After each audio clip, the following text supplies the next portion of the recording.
이제 이사야는 66장은 끝났지만 몇 달 동안 한 거잖아요. 그래서 이사야서를 하는 게 저한테 너무 고통스러웠어요. 이사야서에서 계속 하나님께서 진노하시고 또 기뻐하시지 않는 그러한 사람들에 대해서 징계하신다고 하는 이야기만 계속 하다 보니까 그게 지쳐가지고 이제 이사야서 66장까지 끝내고 너무 신났었는데 예레미야 들어와서 또 너무 힘든 거예요. 재미있는 것보다는 계속해서 제가 이렇게 싫은 소리를 해야지 된다는 것 때문에 저한테는 이게 큰 숙제입니다. 그리고 저한테는 아주 힘든 설교예요. 저도 축복의 말만 하고 싶은데 공부하다 보면 계속 진노하시는 그러한 상황만 도래하기 때문에 저도 어쩔 수 없습니다, 여러분. 그래서 제가 이 예레미야도 공부하면서 또 이 우리나라에 지금 처해 있는 상황을 유튜브를 통해서 또 이런 소식통을 통해서 또 메시지 보내주시는 걸로 우리나라 정세도 보면서 다 기쁜 일이 없는 거예요. 그래서 예레미야 공부하다가 너무 스트레스 받고 세상 거 보면서 스트레스 받고 그래서 제가 요즘 며칠 동안 계속 그 분노에 휩싸여서 아버지한테 계속 징징거렸습니다. 제가 아버지 어떻게 몇천 년 동안 참으셨느냐고. 저 같으면 벌써 죽였어도 몇 번은 더 죽이고 수백 번은 더 죽이고 다시 인간들 만들어서 다시 자녀 삼았다가 또 말 안 들으면 또 죽였다가 또 했다가 그랬을 것 같다 그랬더니 아버지께서 하시는 말씀이 그러면 너도 죽었을 거다 이렇게 얘기하셔서 아무 소리를 못하고 가만히 입 다물고 있었어요. 그래서 한 몇십 분 가만히 있다가 감사합니다 아버지 할렐루야 그렇게 얘기를 했습니다. 그래서 여기에서 몇천 년 전부터 이 인간들이 하나님 아버지 앞에서 불순종했는데 아버지께서 그래도 사랑하시고 지금 예수님을 보내주셔서 우리를 구원해 주셨다는 그런 은혜로운 말씀을 배우면서 지금 대한민국에 도래한 상황도 아버지께서 또 용서해 주시고 우리를 고쳐주신다는 저번 주에 말씀을 듣고 희망이 생겼습니다. 오늘 너무 스트레스 받아서 계속 또 깽깽깽깽거리고 아버지한테 징징거리고 있는데 아버지가 찬송가 79장 주 하나님 지으신 모든 세계에 이 노래를 주시는 거예요. 갑자기 입에서 간혹 가다가 제가 아버지한테 막 불평불만하면 아버지가 입에 찬양을 주세요. 응답 말씀으로. 그 노래를 주셔서 주 하나님 지으신 모든 세계 내 마음속에 그리워 볼 때 막 이러면서 이 세상이 이렇게 아름다운데 너는 왜 그렇게 좁은 시야를 가지고 우물 안의 개구리처럼 그 틀에 박혀서 이 나라의 고통만 보고 내가 징계할 것만 보고 그렇게 스트레스를 받아서 징징거리고 있느냐라고 아버지한테 오늘 많이 혼났습니다. 그래서 제가 그 79장 찬송가를 2번을 연거푸 불렀어요.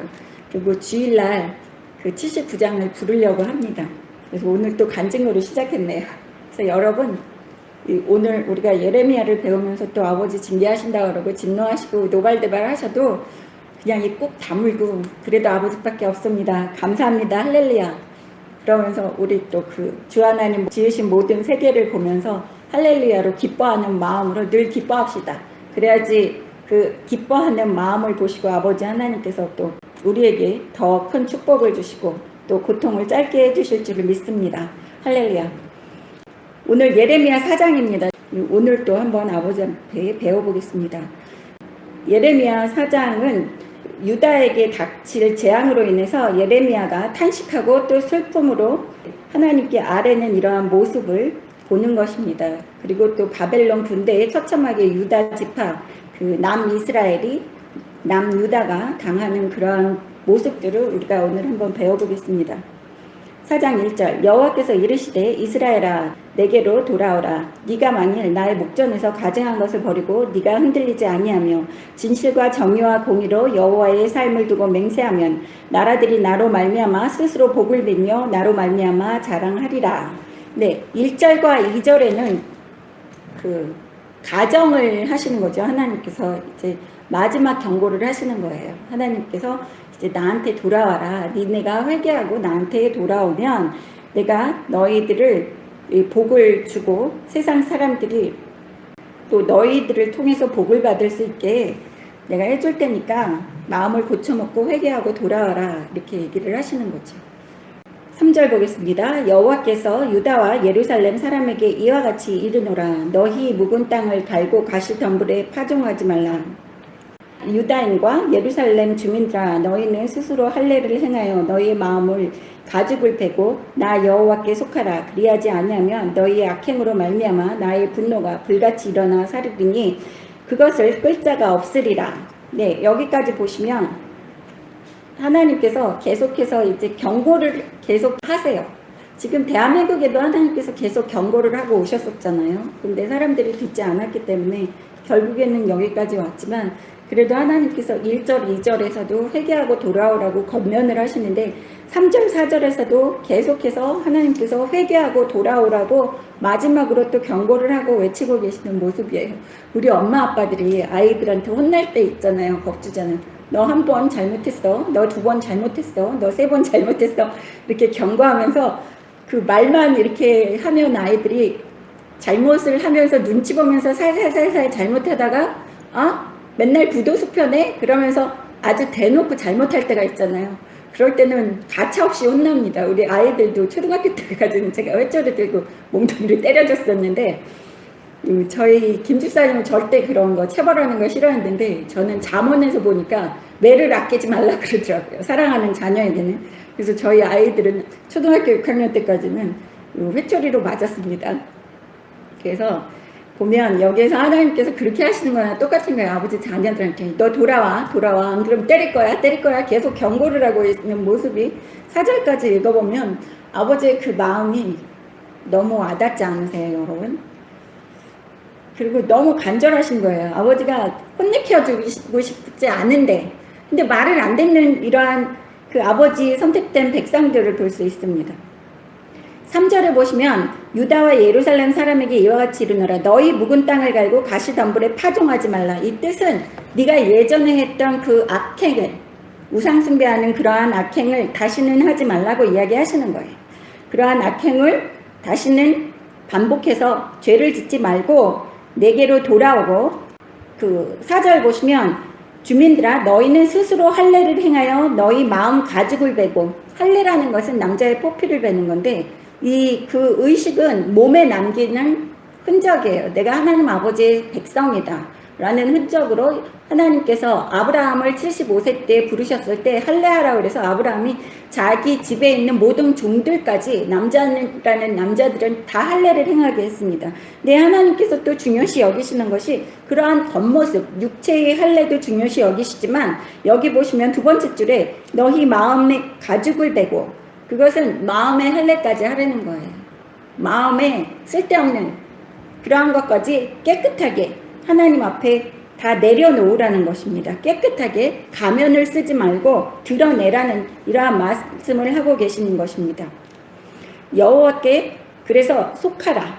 할례라는 게 육신의 할례도 그렇고 마음의 할례도 그렇고, 이제 예수님이 십자가에 못 박혀 돌아가신 다음에 마음의 할례라는 것은 이제 예수의 보혈에 의지해서 예수를 믿고 내가 하나님 아버지의 자녀가 되는 그러한 이방 민족들에게 이야기하시는 그러한 할례, 또 선택된 이스라엘 백성들에게도 온전히 하나님 아버지를 섬기라는 그러한 할례입니다. 그래서 너희의 악행으로 말미암아 나의 분노가 불같이 일어나 사른다고 얘기하시는 모습을 볼 수 있어요.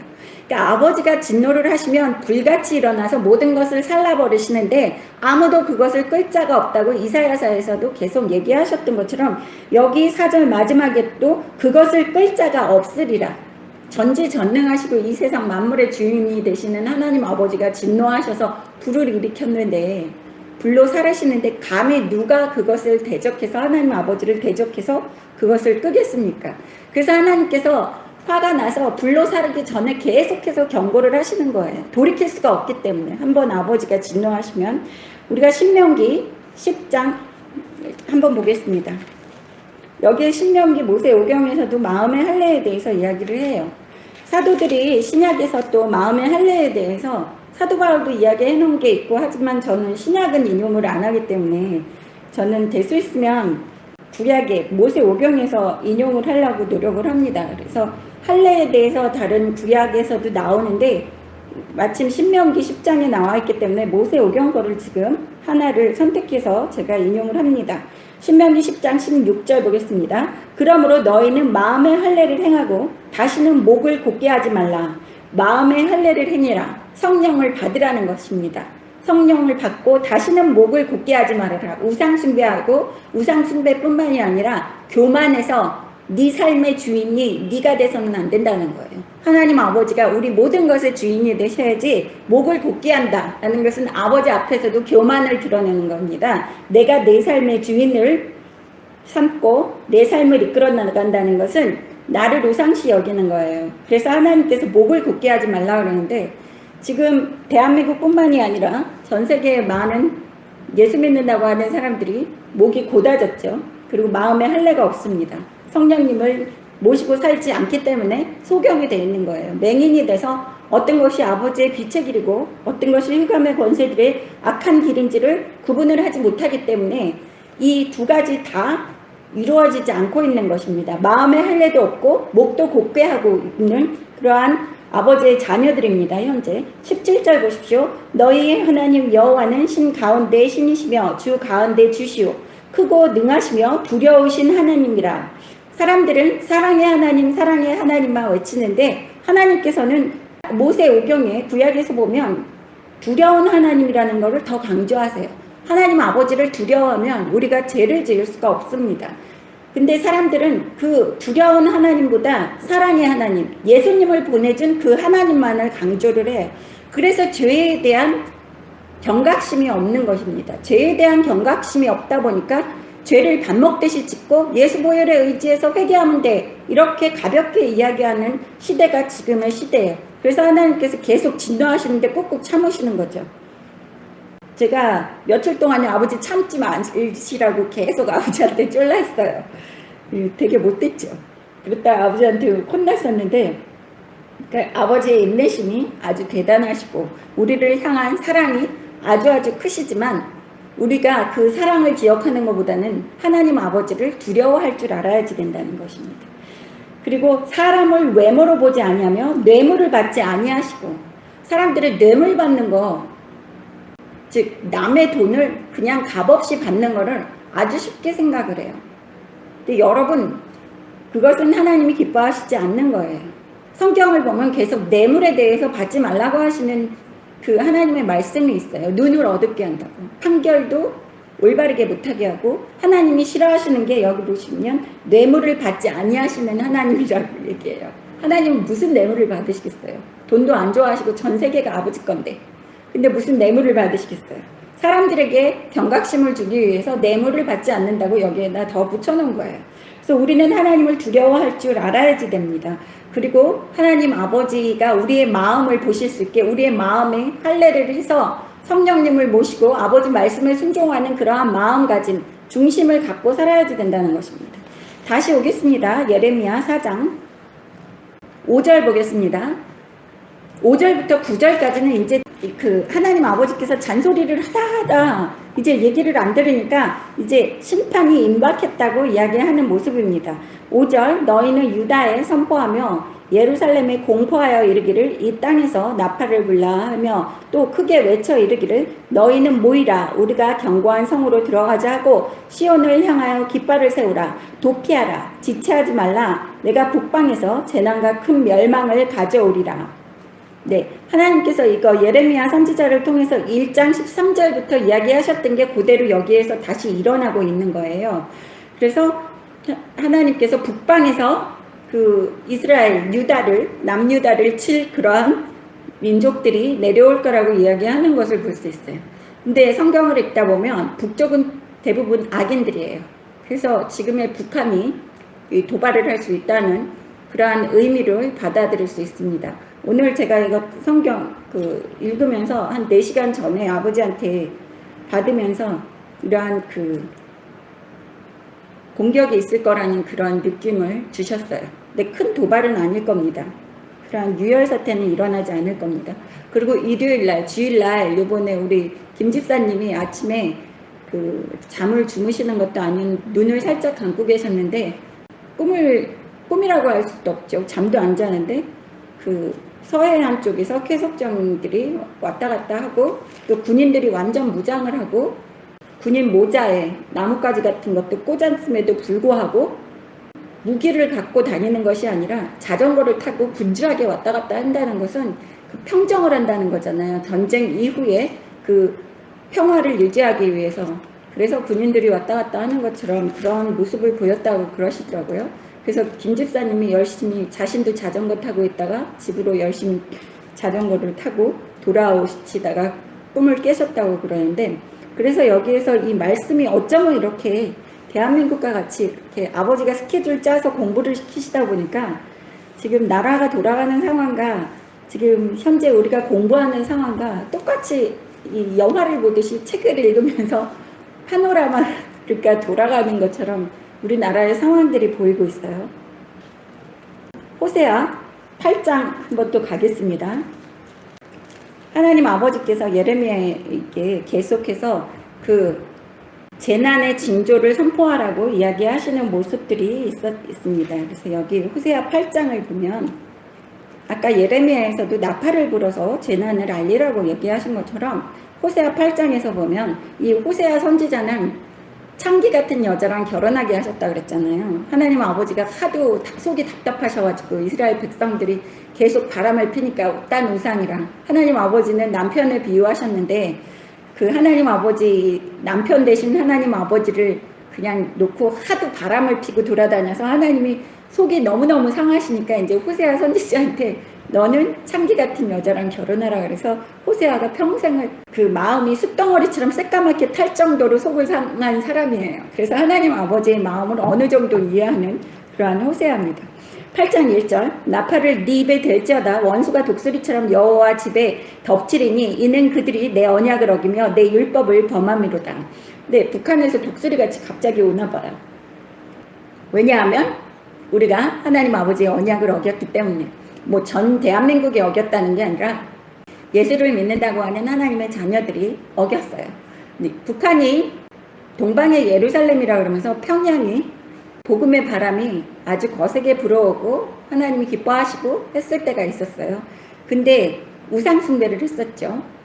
일본의 그 천황을 경배하는 그러한 일을 해서 하나님이 진노하셔가지고 지금 공산당이 자리를 차지하고 이제 거기를 지배하고 있는데, 그 북한의 김씨 일가들이 만들어 놓은 그 사상이 성경을 바탕으로 해서 만들어 놨대요. 그래서 성경 안에 있는 하나님을 김일성으로 대체하고 성경 안에 있는 그 예수님을 김정일로 대체하고 그 사상을 바꿔놨다는 겁니다. 그래서 그 북한의 전 국민들은 우상 숭배를 하던 그 버릇이 있기 때문에 만약에 해방이 되면 이 종교를 갖지 않으면 불안해서 못 살아요. 그래서 제일 북한 사람들이 잘 예수를 믿을 수 있는 거예요. 왜냐하면 김일성 자리에 하나님 아버지를 갖다 놓고 그 다음에 김정일 자리에 예수님을 이름만 바꾸면 되기 때문에, 그래서 더 잘 믿을 수 있는 환경입니다. 여기에서 보시면 2절에 그들이 장차 내게 부르짖기를 나의 하나님이여 우리의 이스라엘이 주를 아나이다 하리라. 네, 대한민국이 이제는 죄를 지었어요. 2013년에 전 세계 WCC 대회가 부산에서 이루어졌습니다. 그래서 그 부산에서 이루어진 그 WCC에 대한 대가를, 그리고 좋다고 하나님 아버지의 자녀들이 경각심을 갖지 않고 그것에 대해서 별로 심각하게 생각하지를 않고 있는 그러한 모습에서 하나님께서 많이 진노하셨습니다. 그래서 우리에게 다가올 이러한 고통을 우리가 죄를 지었기 때문에 받는 것이라고 아셔야지 됩니다. 그래서 하나님께서 우리가 이스라엘이 주를 아나이다 하리라. 우리가 예수 열심히 믿었는데요, 하나님 아버지. 그러고 지금 대한민국의 아버지의 자녀들이라고 그러고 예수 믿는 사람들이 그렇게 하고 있는 거예요. 그랬더니 3절에 이스라엘이 이미 선을 버렸으니 원수가 그를 따를 것이라. 이스라엘이 이미 선을 버렸다. 대한민국이 이미 선을 버렸다. 하나님 아버지를 버렸다는 거예요. 의의 길에서 벗어났다는 거예요. 그렇지만 뭐라 그래요? 2절에서 이스라엘 백성들이 우리가 하나님을 알고 열심히 섬겼습니다 라고 얘기를 하지만 3절에 아니야, 너희는 나를 온전하게 섬기지 않았어 라고 얘기를 하세요. 그러면서 원수가 따른다 그래요. 원수가 누구예요? 우리의 주적? 헌법에 나와 있는 주적이 북한이래요. 북한이랑 지금 너무 잘 돌아가고 있지만, 북한을 너무 사랑하고 있지만 누가, 근데 여기에서 원수가 그를 따를 것이라. 네. 원수가 이스라엘을 괴롭힐 거라는 겁니다. 4절, 그들이 왕들을 세웠으나 네 하나님 아버지의 자녀들과 이 선택된 그 이스라엘 백성들이 이렇게 왕을 세웠다고 그래요. 자기네들이 원해서 세운 왕을 세웠지만 내게서 난 것이 아니며 하나님 아버지가 세운 왕이 아니라는 것입니다. 그들이 지도자들을 세웠으나 내가 모르는 바이며 그들이 또 금으로 자기를 위하여 우상을 만들었으나 결국은 파괴되고 말리라.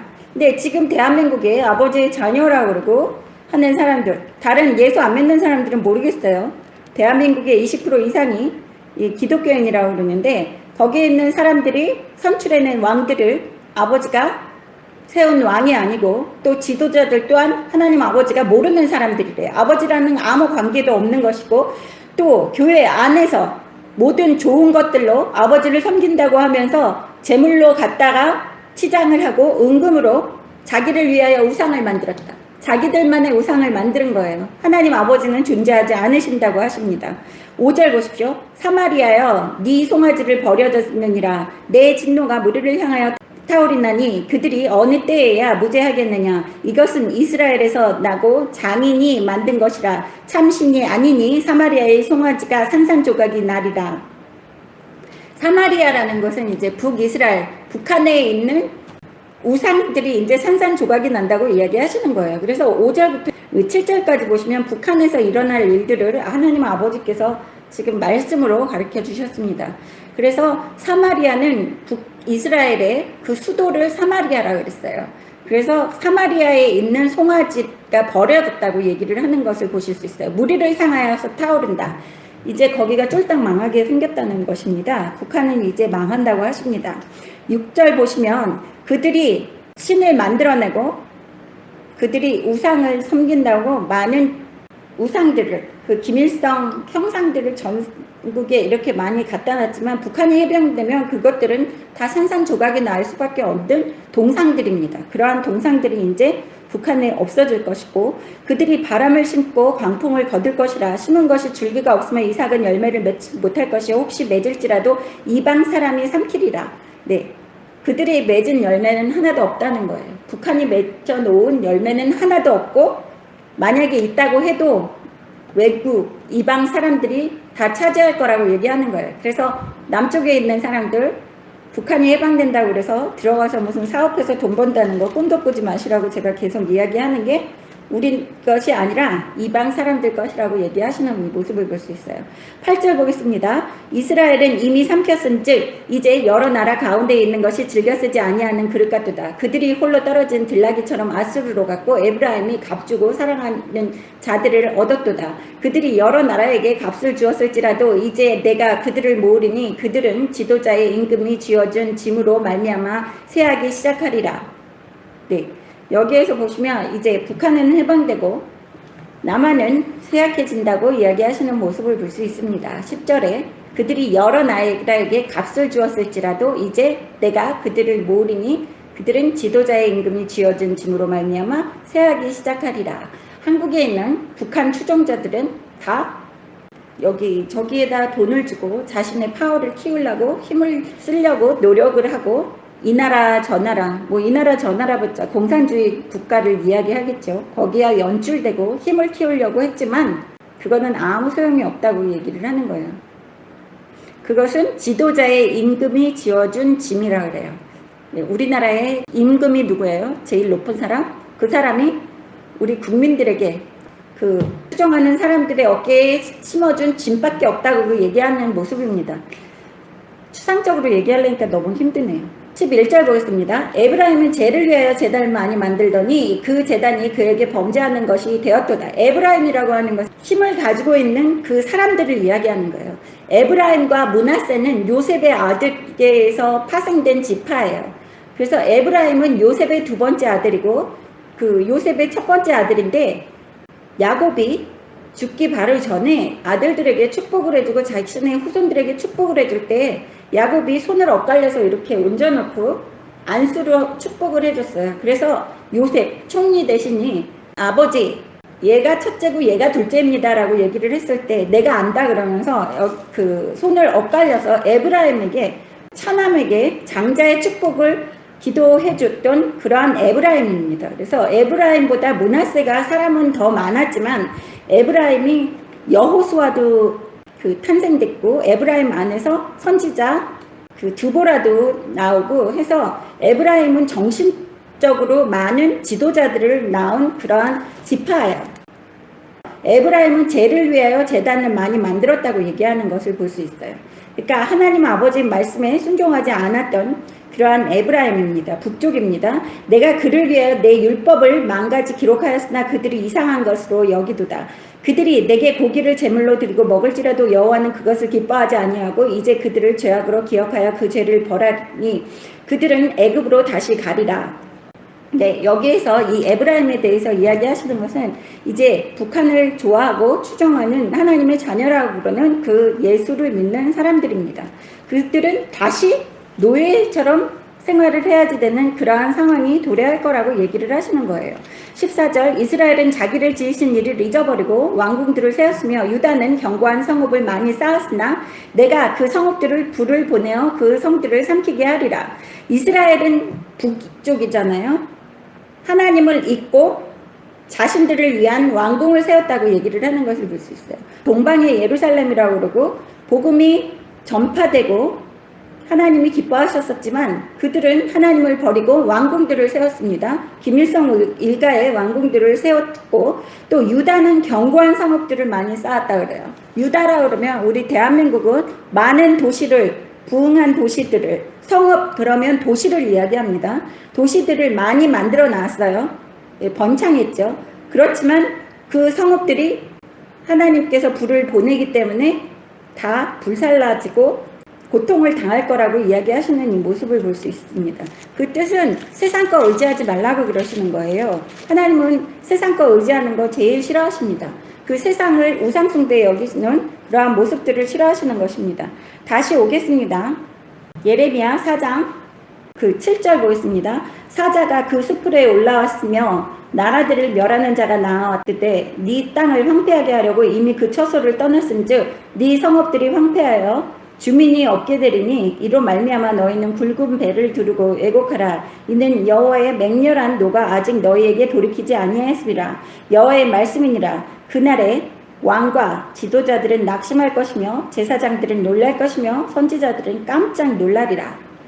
네, 우리나라 대한민국이 지금 이제 문 대통령 때문에 이 북한이랑 잘 지내기 때문에 이제 핵폭탄이 떨어지지 않고 아주 잘 살 수 있어. 이제 안전해 이렇게 생각하는 국민들이 많이 있어요. 근데 뭐라 그럽니까? 하나님께서 9절에 보시면 왕과 지도자들은 낙심할 거래요. 그리고 제사장들은 놀랄 것이고 또 선지자들은 깜짝 놀란대요. 선지자들은 더 깜짝 놀라는 모습을 볼 수 있어요. 그러니까 안전하다 또 우리나라 경제 아주 튼튼하다고 얘기하는 거 김영삼 대통령이 우리나라 경제는 아주 튼튼합니다 그러다가 IMF 맞았죠. 그것처럼 지금 사람들은 다 우리나라는 안전합니다 생각을 하고 있어요. 그렇지만 안전하지 않다는 거예요. 그런 날이 도래하면 이 꼬꾸라지는 날을 보면서 왕과 지도자들과 제사장들은 또 선지자들은 다 놀라고 낙심할 거라고 이야기하십니다. 10절 보십시오. 이제 10절에서는 예레미야가 이제 하나님께 원망하는 물어보는 거예요. 하나님께 물어보는 거죠. 내가 이르되 슬프도소이다. 주 여호와여 주께서 진실로 이 백성과 예루살렘을 크게 속이셨나이다. 이르시기를 너희에게 평강이 있으리라 하시더니 칼이 생명에 이르렀나이다. 슬프도소이다 라는 것은 예레미야의 심정이죠. 제가 이거 오늘 읽으면서 제 마음이랑 너무 똑같아가지고 예레미야 몇천 년 전에 계셨던 그 선지자도 마음이 똑같으시구나. 저도 이런 슬픈 얘기를 하는 게 너무 좋지 않다고 그랬잖아요. 근데 예레미야도 이러한 이야기를 하는 게 기쁘지는 않은 거잖아요. 자기의 그 민족이 고통을 받고 하나님께서 진노하신다고 그러고 계속 혼내키시는데 기분이 좋았겠습니까? 그래서 예레미야가 하나님께 이렇게 얘기하는 거예요. 주께서 진실로 이 백성과 예루살렘을 크게 속이셨나이다. 하나님이 속인 게 아니에요. 그냥 얘기하는 게 원망하는 것처럼 속였다. 그거는 예레미야가 너무 백성들이 불쌍하니까 그러한 차원에서 이야기를 하는 것도 있지만, 가짜 선지자들이 계속해서 아무 이상 없을 거라고 얘기했는데 그게 하나님이 그 선지자들을 통해서 우리에게 하신 말씀이 아니니까 왜 그 선지자들이 가짜로 이 재앙이 임하지 않을 거라고 얘기하는데 그냥 두고 보셨습니까? 라는 거죠. 네. 그렇게 얘기할 수 있잖아요, 예레미야가. 근데 예레미야가 그렇게 하나님께 얘기하시지만 제가 물어봤어요. 하나님 진짜 왜 선지자들을 진짜들을 보내서 재앙이 임할 거니까 회개하고 돌아와라 라는 얘기를 안 하셨습니까? 그랬더니 하나님 아버지께서 내가 얘기했지. 들을 귀가 없다. 들을 귀가. 아무리 얘기해도 들을 귀가 없었다. 선지자들은 있었다. 재앙이 임할 거라고. 얘기하는 사람들은 있었지만 너희들이 듣지 않았다고 얘기하시는 거예요. 하나님 아버지는 최선을 다해서 우리를 돌이키시고 또 회개하게 만드시려고 노력했다는 것을 우리는 잊어서는 안 되는 것입니다. 그래서 하나님 아버지를 절대로 어떠한 상황에서도 원망해서는 안 된다는 것입니다. 11절 보시겠습니다. 그때 이 백성과 예루살렘이 전할 자가 있어서 뜨거운 바람이 광야에 있는 헐벗은 산에서 내 딸 백성에게 불어온다 하리라. 이는 키질하기 위함도 아니요 정결하게 하려 함도 아니며 이보다 더 강한 바람이 나를 위하여 오리니 이제 내가 그들에게 심판을 할 것이라. 네, 하나님께서 이제 참다 이제 심판하신다고 얘기하십니다. 뜨거운 바람이 오고 이런 재앙들이 오는 게 하나님께서 우리를 돌이키게 하시려고 하시는 것이 아니라 이제 그냥 재앙이라는 거예요. 하나님이 결정하셨다는 것입니다. 13절 보십시오. 보라 그가 구름같이 올라오나니 그의 병거는 회오리 바람 같고 그의 말들은 독수리보다 빠르도다. 우리에게 화있도다. 우리는 멸망하도다 하리라. 네, 이제 그런 재앙들을 보면서 이제 우리는 죽었다. 우리는 멸망할 거야 라는 낙심하는 이러한 백성들의 모습을 볼 수 있습니다. 그래서 아까 예레미야가 이야기한 거 백성과 예루살렘 이런 모든 사람들이 또 왕과 지도자들과 제사장들과 선지자들이 다 깜짝 놀라고 낙심한다 그런 게 여기에서 그대로 나오고 있습니다. 14절 예루살렘아 네 마음에 악을 씻어버리라 그리하면 구원을 얻으리라. 네 악한 생각이 네 속에 얼마나 오래 머물겠느냐. 단에서 소리를 선포하며 에브라임 산에서 재앙을 공포하는도다. 너희는 여러 나라에 전하며 또 예루살렘에 알리기를 에워싸고 치는 자들이 먼 땅에서부터 와서 유다 성읍들을 향하여 소리를 지른다 하라. 그들이 밭을 지키는 자같이 예루살렘을 에워싸나니 이는 그가 나를 거역했기 때문이니라. 여호와의 말씀이니라.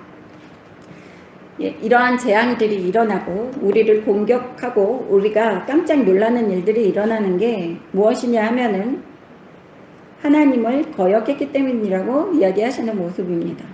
그래서 우리나라 대한민국이 전 세계에 꼴찌였던 그러한 나라가 지금 G20 안에 들고 뭐 전 세계 10위, 뭐 11위 막 이렇게 했는데 지금은 13위 안 된다고 얘기도 있어요. 그렇게 잘 살게 된 이유는 그것도 반세기 만에 그렇게 잘 살게 된 이유는 우리는 알아야지 돼요. 여러분 예수 믿는 사람들이 하나님께 기쁨이 됐기 때문에 하나님이 예수 믿는 사람들에게 축복을 내려주셨기 때문에 그 축복이 흘러나가서 대한민국 전체가 이렇게 잘 살게 된 겁니다. 근데 그 대한민국의 축복을 받는 그 통로 축복의 통로는 진실된 하나님 아버지의 자녀들이에요. 예수 믿는 사람들. 그런 사람들이 죄를 지어서 그 축복의 통로가 쓰레기 오물로 가득 차 있는 거예요. 똥덩어리가 가득하면 하나님이 주시는 그 축복이 그 똥덩어리가 가득한 길로 통과를 할 수가 없어요. 그래서 그 죄를 청소하고 회개를 해야지 된다는 것입니다. 근데 그것을 몰라요. 사람들은 그냥 무조건 기도만 하자고 그래요. 기도만. 기도가 갈 수가 없어요. 더러운 것들이 너무 우리의 기도의 길을 가로막고 있기 때문에. 그리고 하나님께서 계속 얘기하시는 게 회개하고 돌아와라 하는데 회개하고 돌아오는 거는 안중에도 없고 기도만 하고 있는 거예요. 자기가 원하는 것만 이렇게 이루어 주십시오 하고 무슨 요술쟁이처럼 하나님한테 뭐 돈 주고 부리는 뭐 점쟁이처럼 복채 줬으니까 내가 헌금 갔다가 하나님한테 바쳤으니까 내가 시키는 대로 좀 이루어 주세요 하는 그러한 방자한 모습들이 하나님 아버지의 자녀들 입에서 하나님을 명령하는 그러한 일들이 일어나고 있습니다. 18절 보십시오. 네 길과 행위가 이 일을 부르게 하였나니 이는 네가 악함이라. 그 고통이 네 마음에까지 미치느니라. 네, 이러한 행위들이 우리의 악한 행위들이 그리고 우리의 악 때문에 우리가 고통스러워진다는 거예요. 하나님이 일부러 우리를 고통스럽게 하시는 것이 아니라 자업자득이라는 거예요. 하나님은 계속해서 우리에게 고통을 주시기 싫어하기 때문에 회개하고 돌아와 회개하고 돌아와를 계속하고 계신 거예요.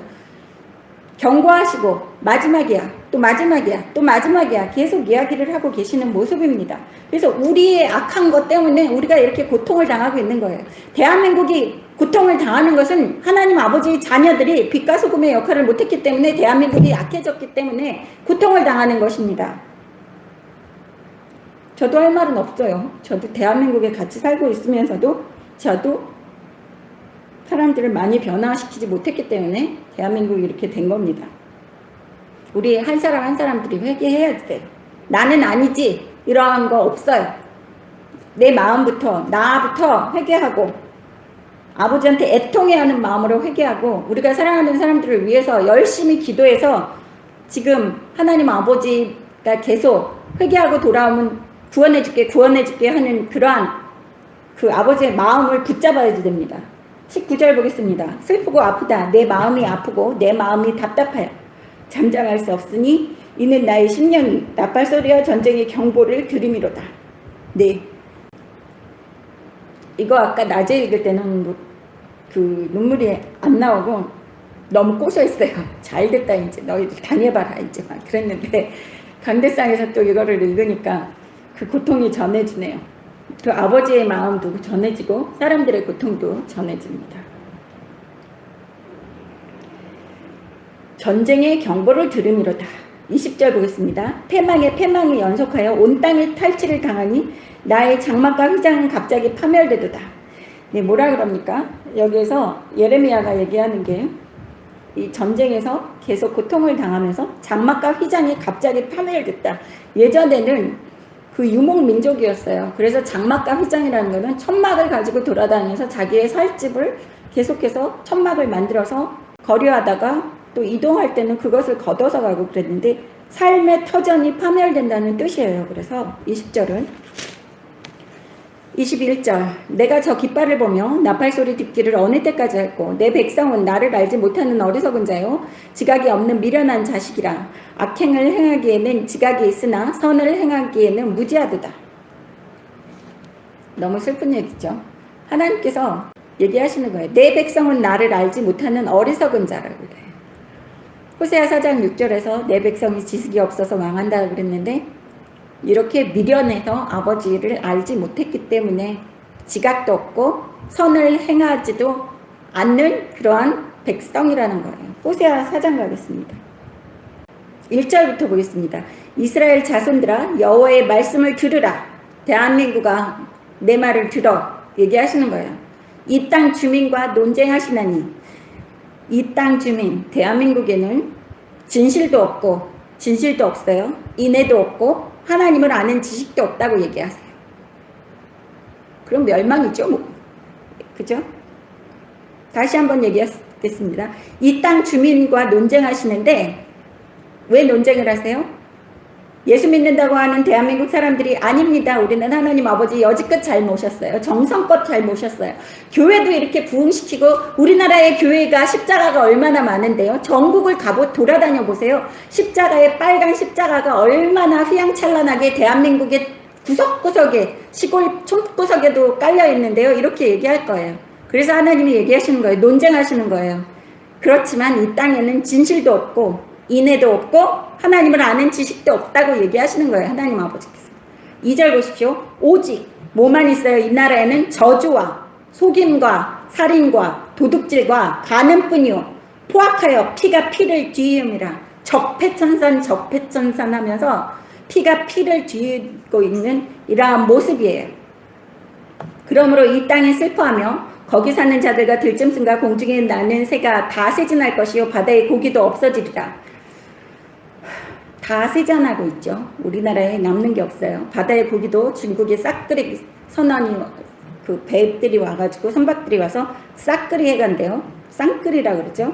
4절 그러나 어떤 사람이든지 다투지도 말며 책망하지도 말라.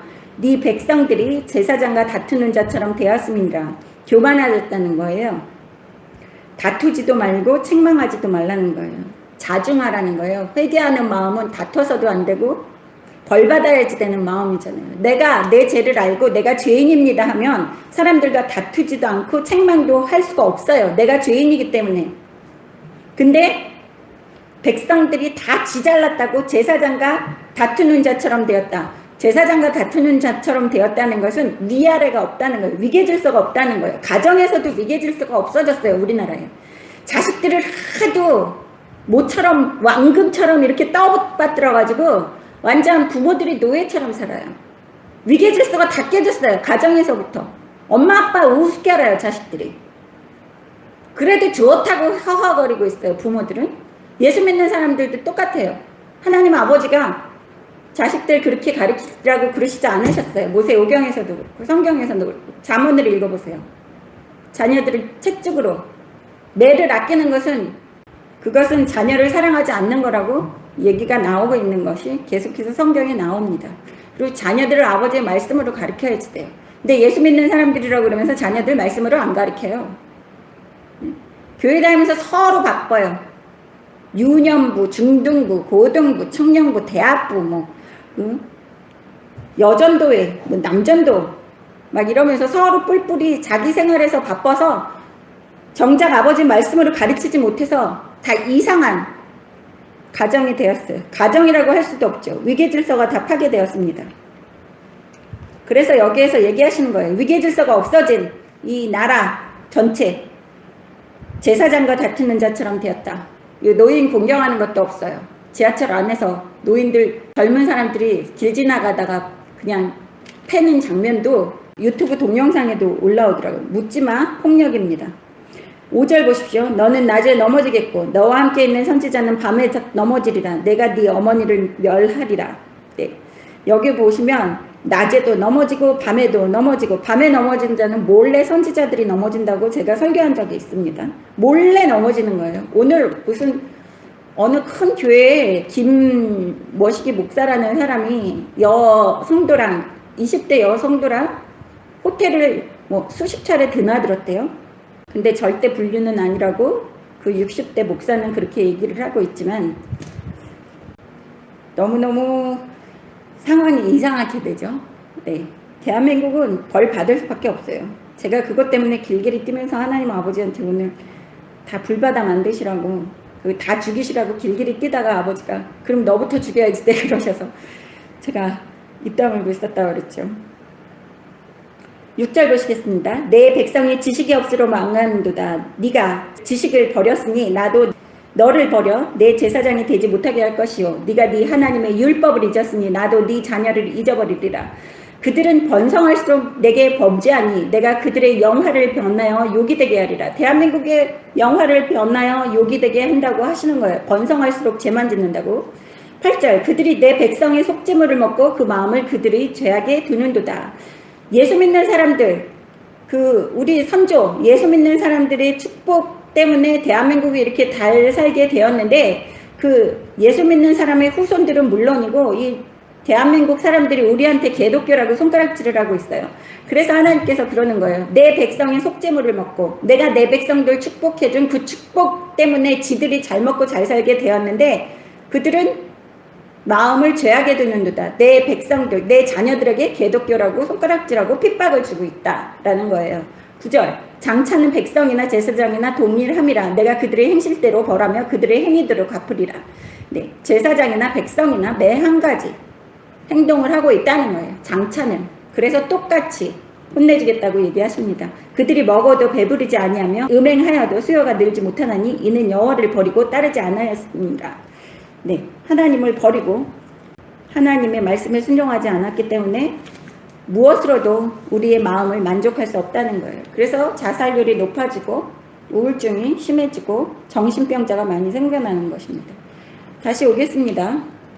예레미야 4장 23절. 오늘은 좀 시간이 걸려도 다 끝내겠습니다. 23절 보라 내가 땅을 본즉 혼돈하고 공허하며 하늘에는 빛이 없으며 내가 산들을 본즉 다 진동하며 작은 산들도 요동하며 내가 본즉 사람이 없으며 공중의 새가 다 날아갔으며 보라 내가 본즉 좋은 땅이 황무지가 되었으며 그 모든 성읍이 여호와 앞에 그의 맹렬한 진노 앞에 무너졌으니 여호와께서 이와 같이 말씀하시기를 이 온 땅이 황폐할 것이나 내가 진멸하지는 아니할 것이며. 할렐루야. 감사합니다. 하나님 아버지가 진노하셔서 23절부터 보면 마치 이 창세기를 보는 것 같아요. 땅을 본즉 혼돈하고 공허하며 하늘에는 빛이 없으며. 창세기 1장에 보면 온 땅이 모든 것이 공허하고 혼돈하고 빛도 없다고 얘기하신 것처럼 여기에 그렇게 원상복구 돌아가는 거예요. 예전으로 아버지가 만들기 전, 창조하시기 전 그러한 상황처럼 저는 읽으면서 느껴졌습니다. 26절 보십시오. 좋은 땅이 황무지가 됐고. 이렇게 다 하나님께서 진멸하시는데 이유는 맹렬한 진노 앞에 무너졌으니. 그러니까 하나님이 맹렬한 진노를 바라시기 전에 항상 회개하라고 그렇게 간절하게 우리를 부르시고 있는 이 모습을 예레미야를 통해서 우리는 알 수 있습니다. 에스겔 36장 19절부터 한번 보겠습니다. 에스겔은 페이지 수로는 제 거는 1208장이에요. 에스겔 36장 19절.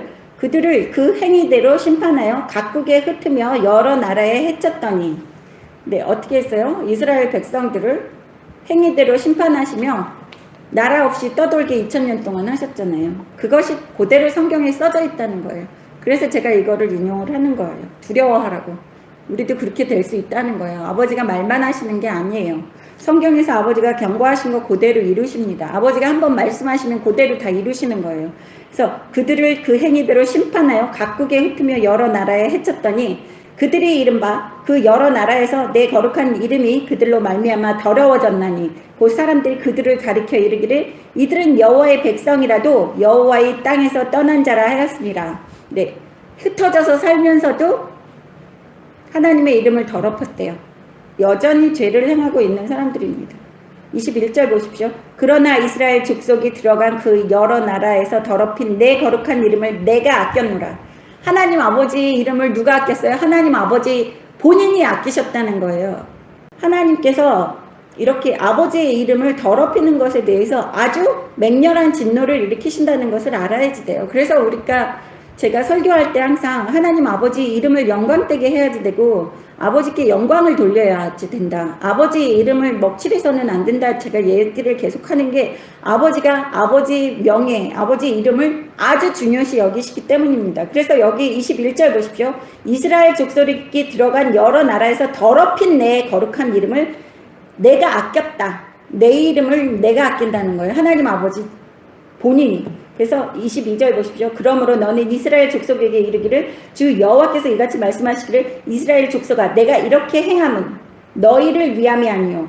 우리 이스라엘 백성에게 이야기하는 게 아니라 대한민국에게 이야기한다고 생각하시면 돼요. 대한민국을 정신 차리게 하고 하나님 아버지의 그 자녀들을 깨어나게 하고 다시 의로운 사람을 만드는 이유가 아버지가 저번 주에 어떻게 해서든지 뜯어 고쳐서 내 자녀들을 부른다고 하시는 이유는 아버지 이름을 위해서예요. 우리를 위해서라는 게 아니라 아버지가 우리를 사랑하시지만 아버지께서 아버지의 이름을 위해서 그래서 하나님 아버지 이름이 거룩하게 되게 하기 위해서 그 아버지 이름을 위함이라고 22절에 나오는 거예요. 23절 여러 나라 가운데서 더럽혀진 이름 곧 너희가 그들 가운데서 더럽힌 나의 큰 이름을 하나님의 큰 이름을 너희가 더럽혔는데 내가 내 이름을 깨끗하게 하기 위해서 내가 거룩하게 할지라 내가 그들이 눈앞에서 너희로 말미암아 나의 거룩함을 나타내리니 내가 여호와인 줄을 여러 나라 사람이 알리라 주 여호와의 말씀이니라. 지금 전 세계가 개독교, 개목사, 개교행이 돼 있는데 하나님 아버지께서 아버지 이름이 그렇게 더럽혀진 거를 아버지가 용납하시지 않겠다고 얘기하시는 거예요. 대한민국에서 지금 개독교, 개교행, 똥교인 이런 얘기 다 있는데 하나님께서 이러한 일을 행하는 것은 우리를 위해서라기보다 하나님 아버지의 이름을 다시 거룩하게 만들기 위해서 하신다고 하시는 말씀입니다. 다시 돌아오겠습니다. 27절 여호와께서 이와 같이 말씀하시기를 이 온 땅이 황폐할 것이니 내가 진멸하지는 아니할 것이며. 감사한 일이죠. 진멸하지는 않는다고 하나님이 말씀하시는 것을 볼 수 있습니다. 이로 말미암아 땅이 슬퍼할 것이며 위의 하늘이 어두울 것이라 내가 이미 말하였으며 작정하고 하였고 후회하지 아니하였은즉 또한 거기서 돌이키지 아니하리라 하였음이로다. 하나님이 작정하시면 뜻을 돌이키시지 않는 하나님이라는 것을 여기에서 볼 수 있습니다. 하나님이 작정하셨대요. 돌이키시지 않는다고 또 이야기하시는 모습입니다. 하나님의 날에 대해서 나와 있는 게 있어요. 스바냐 1장 2절부터 18절까지 한번 보겠습니다.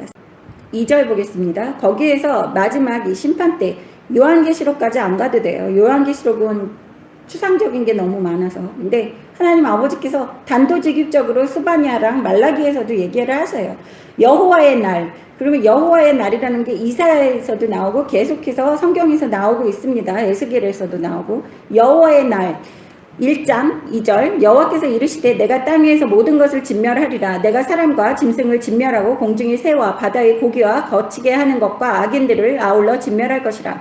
내가 사람을 땅 위에서 멸절하리라. 나 여호와의 말이니라. 내가 유다와 예루살렘의 모든 주민들 위에 손을 펴서 남아있는 바알을 그 곳에서 멸절하며 그 말이란 이름과 및 그 제사장들을 아울러 멸절하며 또 지붕에서 하늘이 뭇 별에게 경배하는 자들에게 경배하며 여호와께 맹세하면서 말감을 가리켜 맹세하는 자들과 여호와를 배반하고 따르지 아니한 자들과 여호와를 찾지도 아니하며 구하지도 아니한 자들을 멸절하리라. 주 여호와 앞에서 잠잠할지어다. 이는 여호와의 날이 가까웠으므로 여호와께서 희생을 준비하고 그가 청할 자들을 구별하셨습니다. 그가 청할 자들, 하나님께서 선택하시고 아버지 말씀에 올바르게 순종하는 사람들을 하나님께서 준비하셨다고 얘기하시는 것을 볼 수 있어요. 8절 여호와의 희생의 날에 내가 방백들과 왕자들과 이방인의 옷을 입은 자들을 벌할 것이며 그 날에 문턱을 뛰어넘으며 포악과 거짓을 자기 주인의 집에 채운 자들을 내가 벌하리라. 나 여호와가 말하노라. 그날의 어문에서는 부르짖는 소리가 제2구역에서는 울음소리가 작은 샘들에서는 무너지는 소리가 일어나리라. 막데스 주민들아 너희는 슬피 울라. 가나안 백성이 다 패망하고 은을 거래하는 자들이 끊어졌습니다. 그때 내가 예루살렘에서 찌꺼기같이 가라앉아서 마음속에 스스로 이르기를 여호와께서는 복도 내리지 아니하시며 화도 내리지 아니하시리라 하는 자를 등불로 두루 찾아 벌하리니 그들의 재물이 노략되며 그들의 집이 황폐할 것이라. 그들이 집을 건축하나 거기에 살지 못하며 포도원을 가꾸나 그 포도주를 마시지 못하리라. 여호와의 큰 날이 가깝고도 빠르도다. 여호와의 날의 소리로다. 용사가 거기서 심히 슬피 우는도다.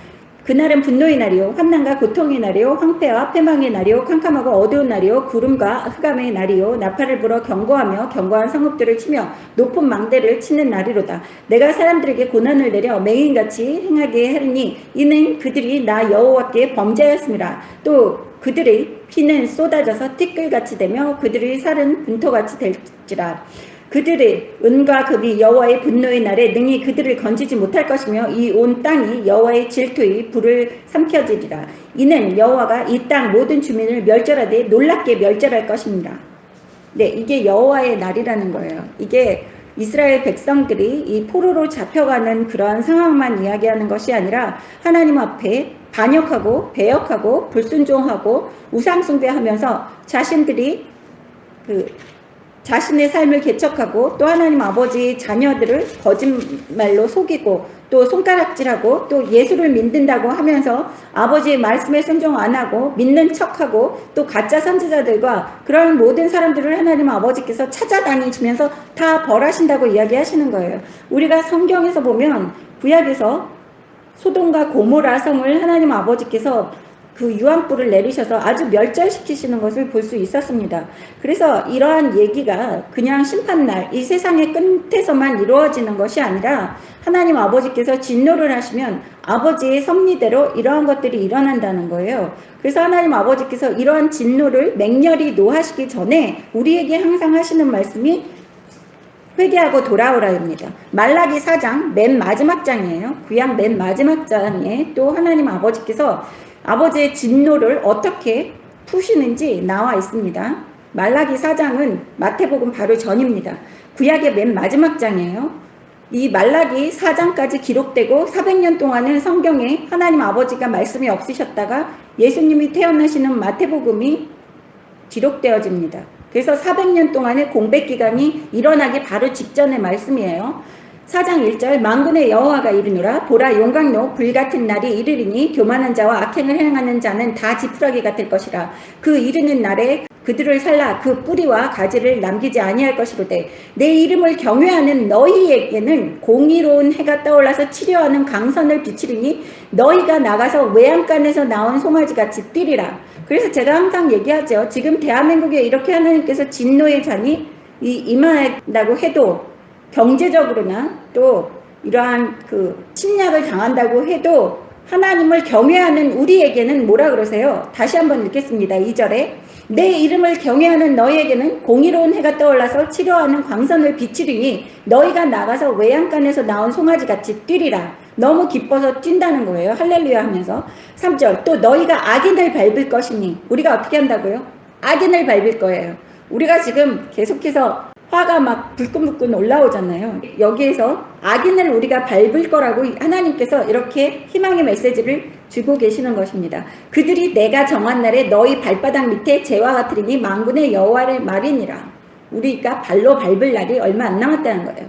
4절 너희는 내가 호렙에서 온 이스라엘을 위하여 내 종 모세에게 명령한 법 곧 율례와 법도를 기억하라. 뭐를 기억해요? 하나님이 기뻐하시는 자녀들 이렇게 그 송아지처럼 뛰고 악인을 밟을 자녀들은 어떤 자녀들이에요? 가짜 예수쟁이들은 아니라는 거예요. 아버지의 율법을 지키는 아버지의 진정한 자녀들이 그렇게 한다는 거예요. 여기 4절 보십시오.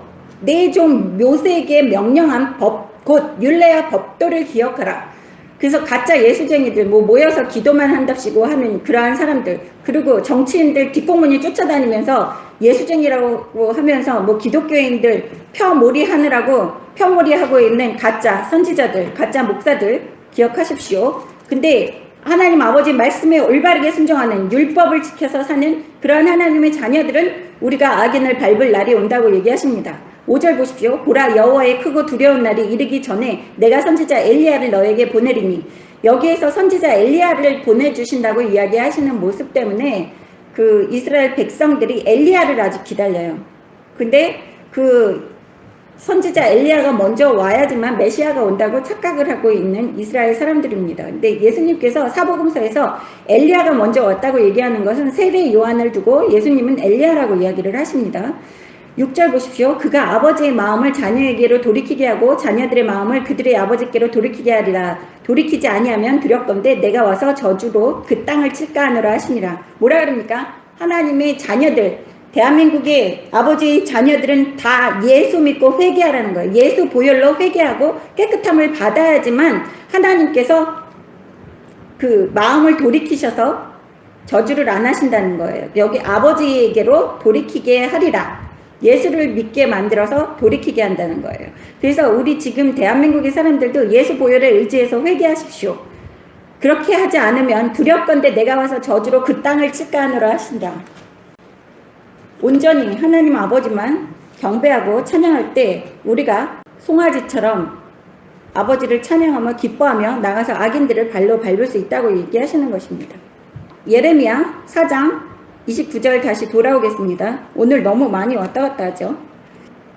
기병과 활 쏘는 자의 함성으로 말미암아 모든 성읍 사람들이 도망하여 숲풀에 들어가고 바위에 기어오르며 각 성읍이 버림을 당하며 거기 사는 사람이 없나니 멸망을 당한 자여 네가 어떻게 하려느냐. 네가 붉은 옷을 입고 금장식으로 단장하고 눈을 그려 꾸밀지라도 네가 화장한 것이 헛된 일이라. 연인들이 너를 멸시하며 네 생명을 참느니라. 뭐라 그럽니까? 아무 일 없을 거라 그러면서 교만해서 목이 꿋꿋해서 편안하게 나태하게 회개하지도 않고 아버지 말씀에 순종하지도 않으면서 악행을 행하던 그러한 사람들이 뭐라 그럽니까?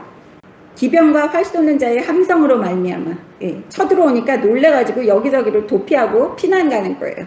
그래서 무서워가지고 이제 도와달라고 애교를 떨고 있는 이러한 모습입니다. 이제 다 필요 없다 그러고 외교를 다 끊었잖아요, 우리나라가. 그래서 지금 외교라고 하는 나라들을 제가 언급을 하지 않아도 아시죠? 아프리카랑도 외교하겠다고 하고 또 능력 없는 그러한 힘없는 나라들과 외교를 맺으려고 노력하고 있는 이번 정부입니다. 그렇지만 아무도 도와줄 사람이 없어요. 우리가 뒤통수를 하도 쳤기 때문에. 31절 보시겠습니다. 내가 소리를 들은즉 여인의 해산하는 소리 같고 초산하는 자의 고통하는 소리 같으니 이는 시온의 딸의 소리라. 그가 헐떡이며 그의 손을 펴고 이르기를 내게 화가 있도다.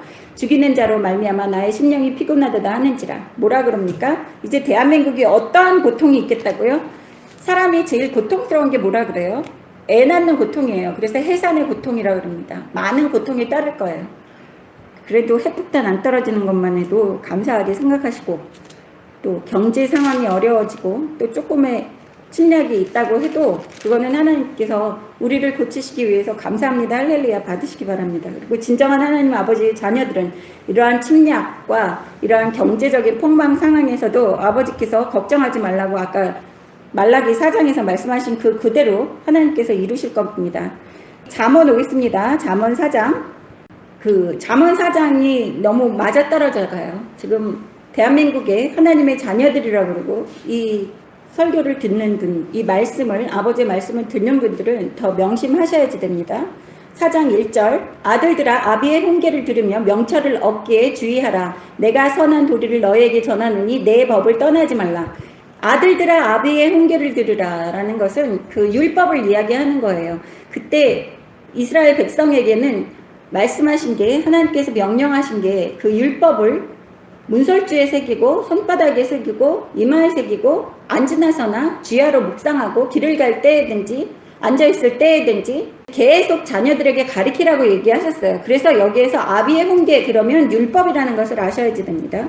그래서 이런 법을 떠나지 말라고 2절에서 얘기를 하는 거예요. 아버지 말씀에 순종하는 삶을 살라고 아버지의 자녀들에게 지금 이야기하시는 거예요. 그래야지만 우리가 지금의 이러한 난관에서 보호받을 수 있습니다. 아버지 날개 밑에 들어가서 보호받기 위해서 아버지 말씀에 죽도록 순종해야지 된다는 거예요. 3절 보십시오. 나도 내 아버지에게 아들이 있었으며 내 어머니 보시기에 유약한 외아들이었노라. 아버지가 내게 가르쳐 이르기를 내 말을 네 마음에 들어 내 명령을 지키라. 그리하면 살리라. 어떻게 한다고요? 아버지의 말씀에 순종해서 살면 살 수 있다고 여기 솔로몬이 이야기하고 있는 거예요. 3절에 보시면 아버지한테 내가 또 어머니한테 보기에 나는 나약한 아들이었다라고 얘기하는 모습을 볼 수 있어요. 솔로몬이 어렸을 때는 물론 우리 부모들이 자식을 보면 지금도 80 먹은 노인이 60 먹은 아들한테 길 갈 때 차 조심하라고 얘기를 하는데 재미있는 이야기잖아요. 그런 이야기가 있습니다. 그렇게 부모는 항상 자식 걱정을 하는 거죠. 그래서 자식 걱정을 하는 이 마음이 여기에서도 나오고 있는 거예요. 하나님 아버지의 자녀들을 걱정하시는 마음으로 내 말에 순종을 하라고 계속 이야기하시는 게 예레미야서도 그렇고 잠언 4장에서도 똑같이 이야기를 하고 있는 것입니다. 저번 수요일은 제가 잠언을 얘기를 못했어요. 시간이 너무 많이 지나가서. 근데 너무 재미있는 게 예레미야 4장을 공부하고 잠언 4장을 공부하려고 제가 오늘을 읽어보는데 너무 매치가 되더라고요. 5절 보십시오. 지혜를 얻으며 명철을 얻으라. 네 입의 말을 잊지 말며 어기지 말라. 지혜를 얻으며, 지혜는 아버지의 말씀을 받는 겁니다. 아버지께로부터 오는 지혜와 명철이에요. 그리고 내 입의 말을 잊지 말라. 어기지 말라. 아버지 말씀에 순종하라는 거예요. 6절 지혜를 버리지 말라. 그가 너를 보호하리라. 그를 사랑하라. 그가 너를 지키리라. 네, 여기에서 다시 얘기하잖아요. 지혜를 버리지 말고 지혜가 너를 보호한대요. 그가 너를 보호하리라. 즉 지혜는 하나님을 이야기하는 거예요. 그래서 지혜를 버리지 말라. 하나님께만 의지하고 하면 하나님이 우리를 사랑하시고 보호해 주시고 우리를 지켜주신다고 이야기하시는 거예요. 그래서 대한민국의 이러한 어려운 상황에서도 우리는 두려워할 게 없다는 것입니다. 7절 지혜가 제일이니 지혜를 얻으라. 네가 얻은 모든 것을 가지고 명철을 얻을지라. 지혜가 제일이라 그러죠. 하나님 아버지의 말씀이 최고라는 겁니다. 8절 그를 높이라. 그리하면 그가 너를 높이 들리라. 만일 그를 품으면 그가 너를 영화롭게 하리라. 하나님을 높이면 하나님이 우리를 더 높여주신다고 하는 거예요. 우리를 멸시천대밖에 안 하신다고 얘기하시는 것입니다. 그를 품으면 우리 마음에 성령님을 모시고 성령님을 통해서 하나님 아버지와 우리가 연결되면 우리를 영화롭게 해주신다는 거예요. 이렇게 참담한 상황에서도 대한민국이 망해가는 상황에서도 우리를 높여주시고 우리를 영화롭게 해주시면서 아버지의 이름을 거룩하게 드러내실 거라고 아까 우리가 계속해서 읽었었어요. 스바냐서에서도 읽었습니다. 그래서 9절 보십시오. 그가 아름다운 관을 네 머리에 두겠고 영화로운 면류관을 내게 주리라 하셨느니라. 네, 저는 기도해요. 희망을 갖고 있어요.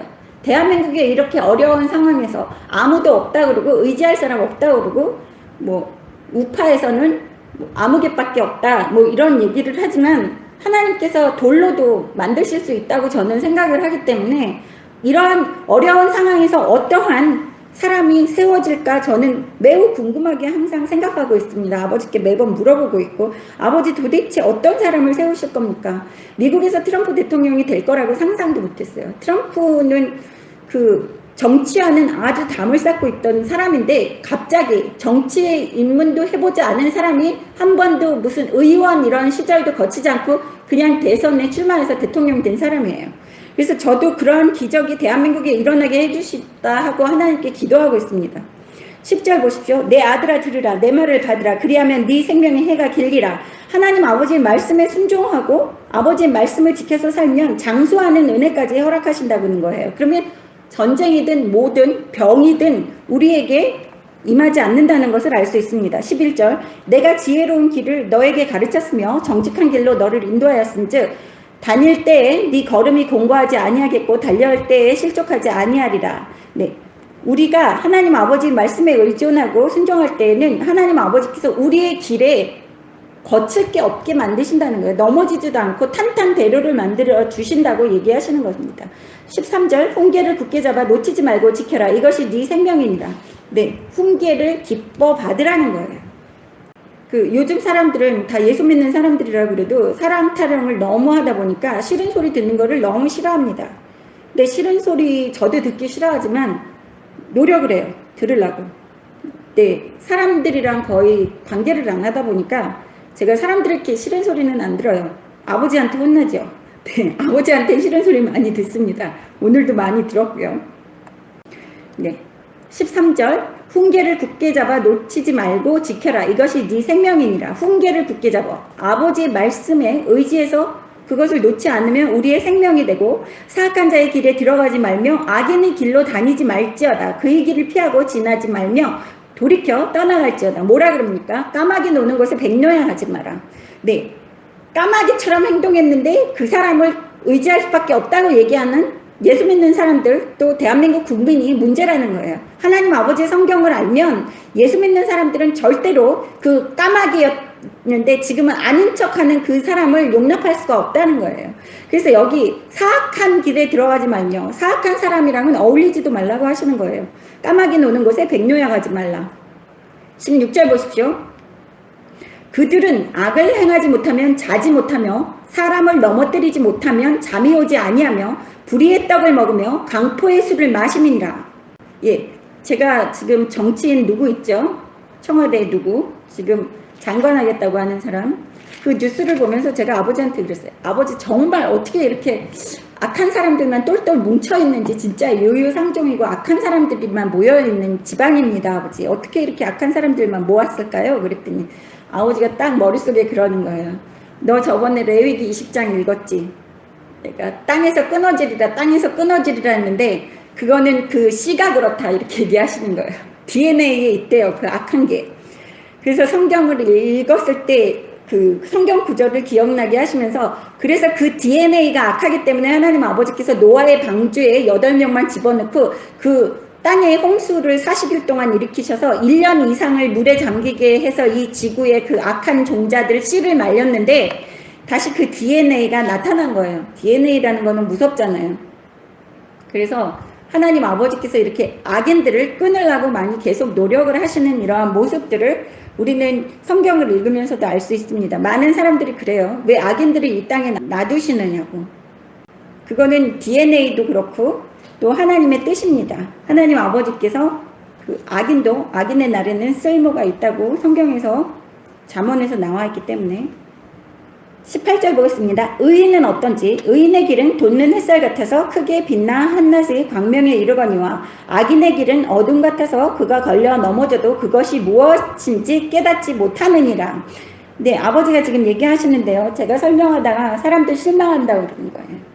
악인의 DNA 때문에 거기에서 대대로 그렇게 돼서 악인이 뿌리를 뽑힐 수밖에 없다고 얘기를 하셨는데 제가 이렇게 설명을 했으면 그 사람들 마음에 상처받는다고 다시 설명하라 그러시는데 그 DNA를 바꿀 수 있는 거는 뭐라고요? 예수를 믿고 하나님 아버지의 자녀가 되면 그 악인의 DNA는 다 육신의 DNA가 소용이 없어지고 하나님 아버지를 믿으면서 예수 보혈로 깨끗함 받아서 내가 하나님 아버지를 나의 아버지로 모시면 내 마음에 성령님이 들어가서 성령님이 아버지의 DNA, 에덴 동산에서 아담이 아버지의 영을 받으면서 아담이 갖고 있었던 그 DNA, 아버지의 영 DNA가 작동되게 되는 것은 예수 믿고 성령님이 내 마음에 들어오실 땐 아버지의 DNA가 작동돼서 그 악인의 DNA는 없어지는 거예요. 그래서 예수 믿고 그 악의 고리를 끊어야지 된다는 거예요. 제가 상담할 때도 그렇고 말씀드리는 게 악의 고리가 있다 그러잖아요. 그래서